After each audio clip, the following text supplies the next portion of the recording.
እንማማርበት የትምህርታችን ርዕስ የሚሆነው ወዲህ በዛቲ ኮክ አሐንጻ ለቤተ ክርስቲያኔ፣ በዚህችም ዓለት ላይ ቤተ ክርስቲያኔን እመሰርታለሁ ወይም ደግሞ እሰራታለሁ። በዚህ ኃይለ ቃል እንማማራለን። ሲፈቃዳችሁ ከሆነ አብረን እንላለን። በዚህችም ዓለት ላይ በሉ። ድምጻችሁ ይሰማል፣ ቁጥራችሁ ብዙ ነው።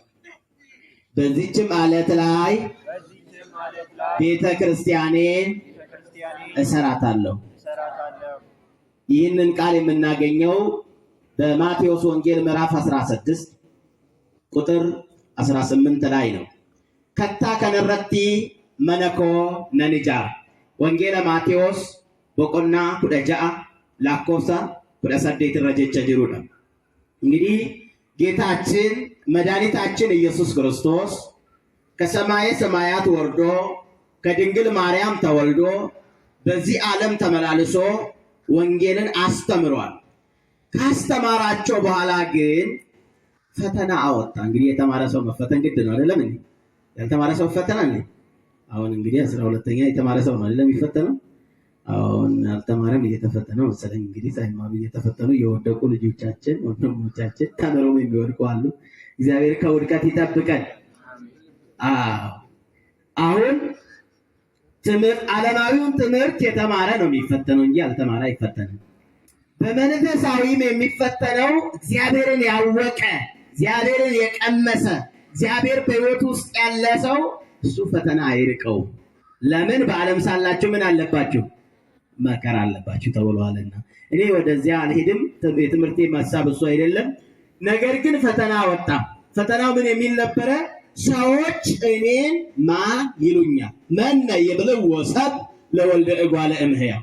ሰዎች እኔን ማን ይሉኛል ብሎ ጥያቄ አወጣ። ይሄ ቃል ጥያቄ ነው፣ የጽሑፍ አይደለም። አወጣ አንዱ።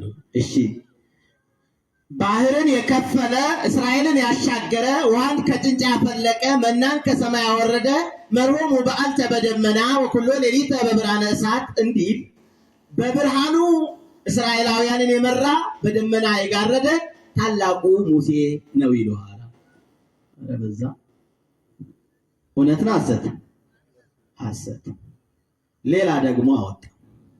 ኧረ ምን ይሄ አይደለም፣ አንተማ ሰማይን የለጎመ ምድርን ያወገዘ ከአክዓብና ከኤልዛቤል ጋር የተጋፈጠ ብቻውን የመሰከረ ታላቁ ኤልያስ ነው ይሉሃል። እውነት ሐሰት? እውነት ሐሰት? ሐሰት። መቼም ከአንዱ አንዱን አላጣም ብሎ አንዱ አወጣ። እሺ አንተማ ከነቢያት አንዱ ነው ይሉሃል አለ። የሁሉ መልስ ነው እንግዲህ። ኤልያስ ሊሆን ይችላል፣ ኢሳያስ ሊሆን ይችላል፣ ሙሴ ሊሆን ይችላል፣ ወይም ደግሞ ናሆም ሊሆን ይችላል። ከዚህ መቼም አንዱ ነውና ብሎ ከነቢያት አንዱ ነው ይሉሃል አለ። እውነት ሐሰት? ሁሉም አላገኙ፣ ወደቁ። አንዱ መጨረሻ ላይ እጅ አወጣ። ሽማግሌ ነው ብሎ ንቀውት ይሆናል ብሎ ተርጓሚ ተርጉሟል።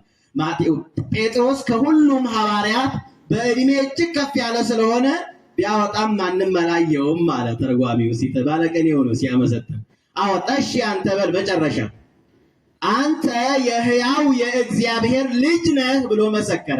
እውነት ሐሰት? አመስግኑ እግዚአብሔርን። በእውነት እግዚአብሔር ይህንን ቃል ከጴጥሮስ አንደበት ከሰማ በኋላ ምን አለው?